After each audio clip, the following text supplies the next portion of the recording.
Podcast. Presented by XFL2K.com. With your host, Tron Hawkins. Welcome to episode 2 of This is the XFL Podcast. I am your host, Tron Hawkins. Today, this episode is going to be about how the new XFL is different from the old one and all the new rules they've been testing out in Mississippi. So today's episode is called Reimagine. First thing, a lot of people forget that the XFL promised too much last time. They promised that there's going to be changes in the game and how there's going to be just harder hits and just make the NFL just look sad. And it didn't happen. They promised too much too quick. They only had a year. They didn't test out all the stuff that they talked about that they wanted to do. And it became a point where it's pretty much half football, half reality show. And it became more about the cheerleaders and publicity stunts than it did the actual game of football. And that's where this game is going to be different. The last XFL was one of the only leagues I've ever seen that was TV 14. One of the only sports that was TV 14 that wasn't, UFC or kind of, any, like an actual ball league that was TV 14. This one's going to be, PG. It's going to be family friendly. They say it's going to be safe for the players. It's going to be affordable for families to go to. And I think a lot of the difference between the new and the old XFL is Vince McMahon himself. He was at the forefront. He was the one out there. First thing you seen on the first XFL game was just a man going, "Welcome to the XFL," and that's all you seen was WWE guys and him up front. Even the announcers, Jim Ross and Jesse Ventura, who was former wrestlers and a wrestling announcer. So this time they're kind of going to take away from that. And Vince McMahon's not even, he's the financial backer. I don't think a lot of people realize that he's not the face of the company. Oliver Luck is, and Oliver Luck is a football mind. He's well respected. And I think that's where the XFL is going to see this time is that Oliver Luck's in charge. He's the one that's coming up with all these, ideas, and he's talking to the media, and the media respects him. There's not he comes from professional wrestling stench on him like it's on Vince McMahon. I don't mean that in a bad way because I'm a wrestling fan. I'm a football fan. And I'm excited about the XFL coming back in 2020. What I mean by that is the negative reaction to wrestling that's in the media even now, even before the Chris Benoit stuff. Think about it in 2001 if all that happened, then the XFL would have never got off the ground then because of the stench of it. I think today's a good time to start a new league because all the negative stuff that's going around the NFL with the flag controversy and the domestic violence and stuff. And, I wasn't even a huge football fan back in 2001. I watched the XFL because it was WWE's football. And I was a football fan. I didn't get big into football until fantasy came around, and I started playing it in 2005. Football is more popular now than it even was in 2001. So that's a big difference, that people want more football. I know myself, I go crazy just trying to watch a damn baseball game. Just because I need some kind of sports. March Madness does good to fill that time. But it only lasted, 3 weeks? And there's nothing better than a game of football to me. And I love football. And I'm excited about this new brand of football that's coming out. So like I said, they're going to go PG. They're going to be more player friendly. They're all about player safety. And so I'm about to talk about some of the rules that came down, that came out of the Mississippi, I don't want to say science lab, but the kind of experiments that they was doing over the last week or so. So while everybody was excited about them announcing the cities last week, there was people in Mississippi getting the rules together. They're testing it out on these junior college players, and they're using them as guinea pigs, and they're going to use the spring league as guinea pigs as well come early spring of 2019, to get the rules right. And that's the difference. They had the gift of time to get this right. They had time to practice. It's kind of like scientific theory. You might have a theory, But until you put that theory into practice, you don't know if it's going to work or not, or if it's true. So them doing this kind of gives them the idea, go, look, we can do this. We're going to pound it into the ground. We're going to try it on these players. We're going to try it with these players. They're going to get different looks from different styles of players to see if this is going to work. And I think it's a great idea. I'm glad that they have the time this time. They don't just have the money. They got the time. We were talking about earlier about the difference between new XFL and the old XFL. I think one of the things that's going to be the same is I think they're going to go to either NBC, which they've been there before, or a lot of people was not talking about this. And I don't know why a lot of people was not talking about this. Fox Sports 1. Now, we know that SmackDown is going to be on Fox next year, next fall, 2019. Why is nobody talking about Fox Sports 1 being the home of the XFL? I know they want to be on a big major network, but Fox Sports 1, to me, is a better channel than ESPN is. I enjoy Undisputed. I enjoy The Herd. Can you imagine Colin Cowherd talking about the XFL? I mean, he's already a kind of polarizing individual, so him talking about the XFL. Can you imagine his idea? Have Oliver Luck on Cowherd. Have Oliver Luck on Undisputed. I mean, it would work. I don't know why more people are not talking about that. So anyway, the new rules that they have been working on, and here's just some of them. One is the running clock. No stoppage of the clock.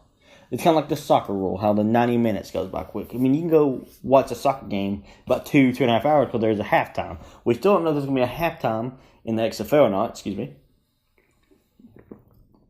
We don't know if there's going to be a halftime in the XFL or not. But, we're going to learn more of that in the next probably year or so. Well, I know the next year or so, not probably. The running clock is awesome to me because it's less stop, more ball. It's going to keep the action just going. That means the clock's not going to stop for incomplete pass. It's not going to stop for going out of bounds. There's going to be just play after play after play. And this is going to be an offensive league. A lot of these rules have it to where we know it's going to be an offensive league come 2020. And that to me, it's I like the fact that you can go out of bounds and it's going to stop the clock. It's not going to stop, I want to say wuss plays, but it's not going to go, okay, there's a minute left, let's get out of bounds, which we're going to get to the 2-minute rule here in a few minutes. But it's going to stop that from happening. It's going to stop, incomplete pass, clock stop, or intentional grounding. Like they throw it out of bounds on purpose to get the clock stopped. There's going to be none of that, and I enjoy that. They're also going to have a referee specifically to place the ball. They're going to have one referee watch where the ball is so they can place it, get on to the next play. There's going to be a ton of plays ran in this league. And that's what I'm looking forward to, seeing this in practice come 2020. Having a referee just to spot the ball is a great idea. There's no, there's not going to be any measuring, which I'm sure there will be some measuring if it's close. But it's going to be just bam, ball set, hut. Ball set, hut. Another thing is they're revamping the kickoff and the punt game. In the kickoff, they're going to have, now this is what they've been practicing, it's not for sure. It's what they've been working on. They're going to have the kicking team and the receiving team line up 5 yards apart.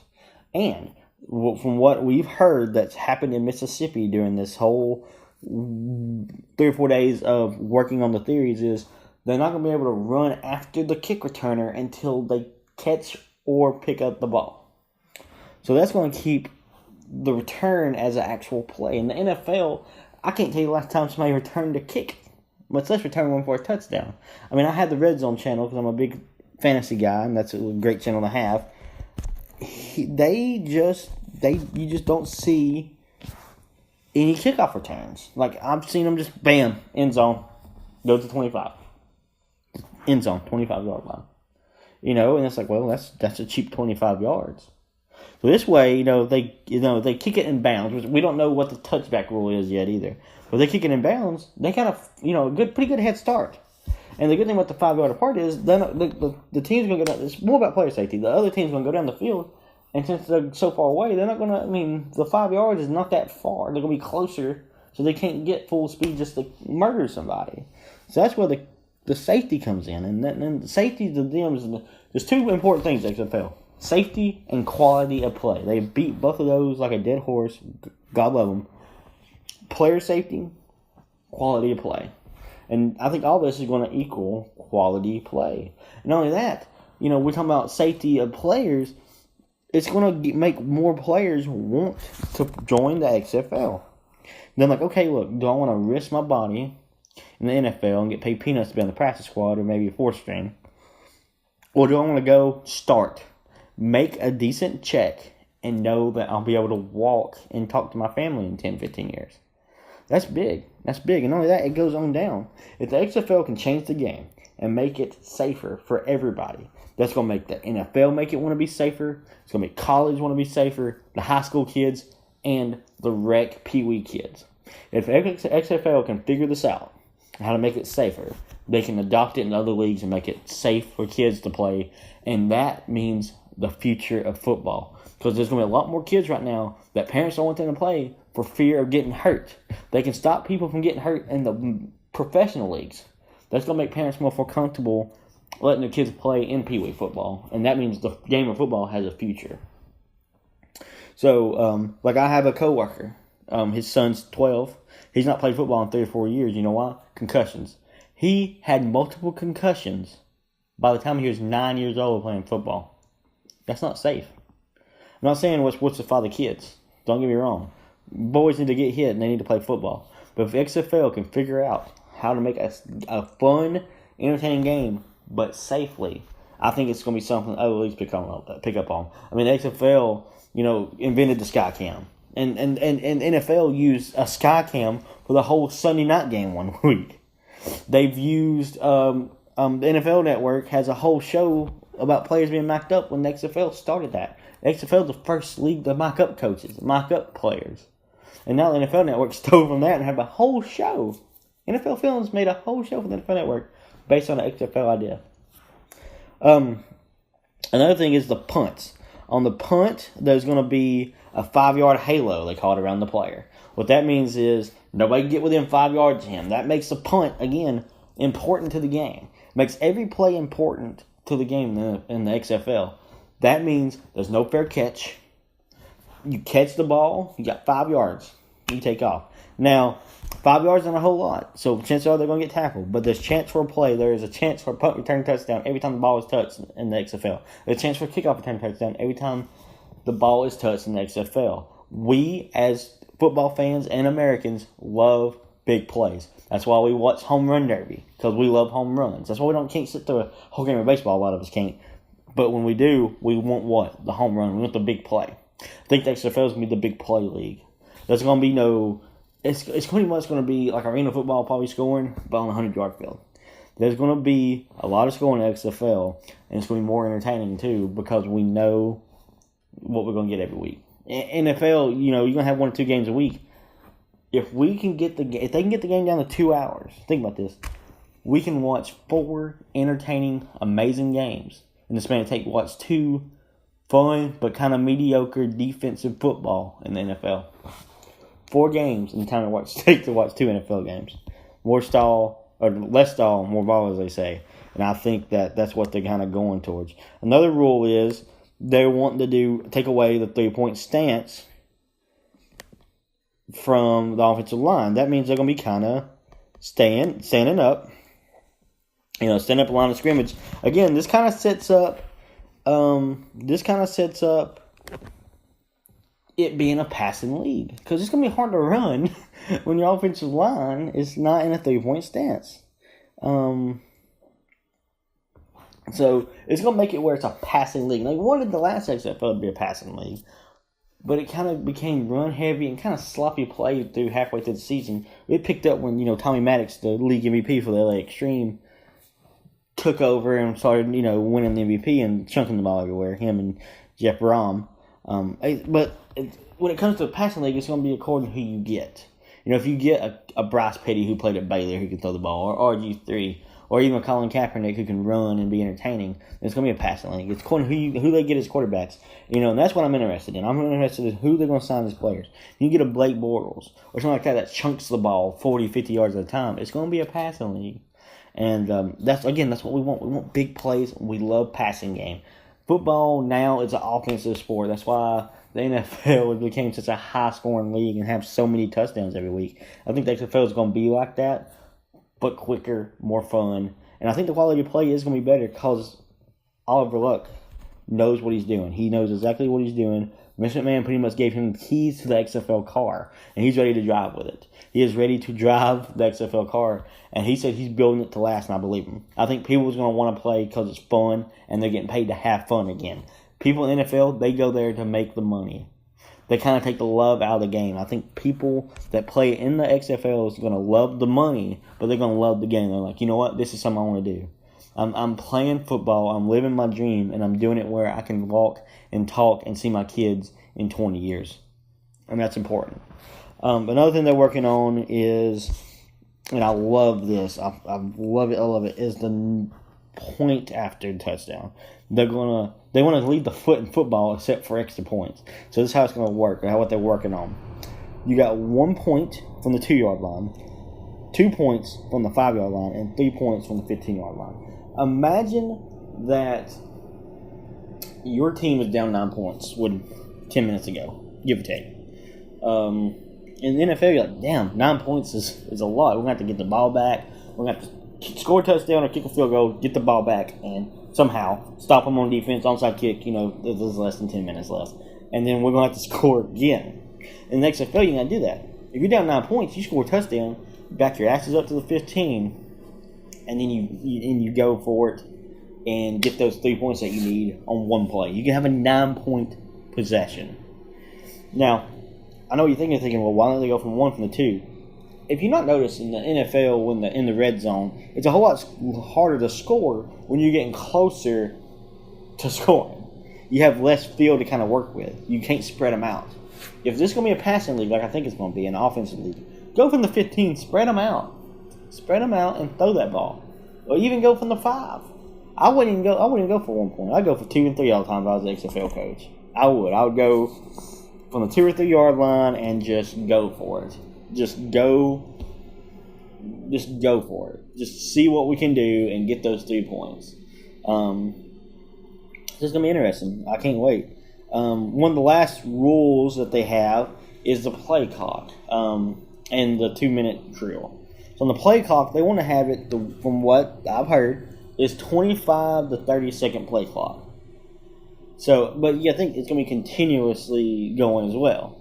So that's not going to be a 40-second play clock in between each play. It's going to be like bam, bam, bam. Spot the ball hut. Now, with 2 minutes left in the halves, though, the clock is not going to run continuously. They're going to have it where they're going to be after every play, after 2 minutes left, it's going to be a 10-second stoppage. That means that you can't sit on the ball. You can't run out the clock. You can't take a knee. You got to go bam, and then have 10 seconds. That means if it's first and 10 with a minute and a half left, the other team still got a chance to get the ball back and get the points they need. It's going to make the game exciting to the very end and make every play matter until the very end. Think about that. Your team could be down 18 points and just need 2 possessions to tie the game. That's what's going to make XFL exciting. No team's ever going to be out of it. They're going to be always in the game. Now, there's one rule I've been thinking about that I would do if I was in the XFL Reimagine committee, and that would be have 3 timeouts per game. Not per half, per game. Think about that. You're a coach and you use all 3 timeouts in the first half. Guess what? Second half, you're screwed. You can't stop the clock. So I'd make it where it's more cat and mouse, more chest, and make it where you only have 3 timeouts to do for the whole game. And make it where you gotta count, make them count. You gotta take them and make them count when you can. Thank you for joining me for the second episode of this podcast. I'm going to be working on it more. Let me do a few shout-outs real quick. I've been on Twitter at is_XFL. And I've been working with some people to get get like a fan cast going. I've been invited to join Extreme Insider on Twitter. And you can look him up at this. Give me just 1 second. Let me get it up. Your computer's slow. So, at Extreme_Insider. My podcast will be up on his website. It's going to be a great time. We're going to get everybody together. We're going to make XFL fun again for everybody. It's going to be about fans first. Not only is XFL going to be fans first, but we are too. We as fans are going to make XFL more, more exciting. We're going to keep everybody updated. We want people to want to follow XFL. Like, we want to make we want to make it fun for everybody. We want to build up the hype because come February 8th and 9th, 2020, everything's going to change. Also, listen to XF Podcast. He's on xfpodcast.com, and you can follow him at XF Podcast. Join the movement. Join the XFL movement, and subscribe to me on Twitter. Subscribe to my Facebook page. This is the XFL Podcast. I am on Spotify, Apple, Google. That's the main three. I'm on those. And you can listen to me anytime. The next podcast, I am going to rank the stadiums. I'm going to rank the stadiums 1 to 8 or 8 to 1. What I think is going to be the best stadium for XFL football. So thank you for joining me on this episode. And when I get the next episode recorded, I will upload it and let y'all enjoy it. Subscribe and like me on Twitter and Facebook. Have a good night.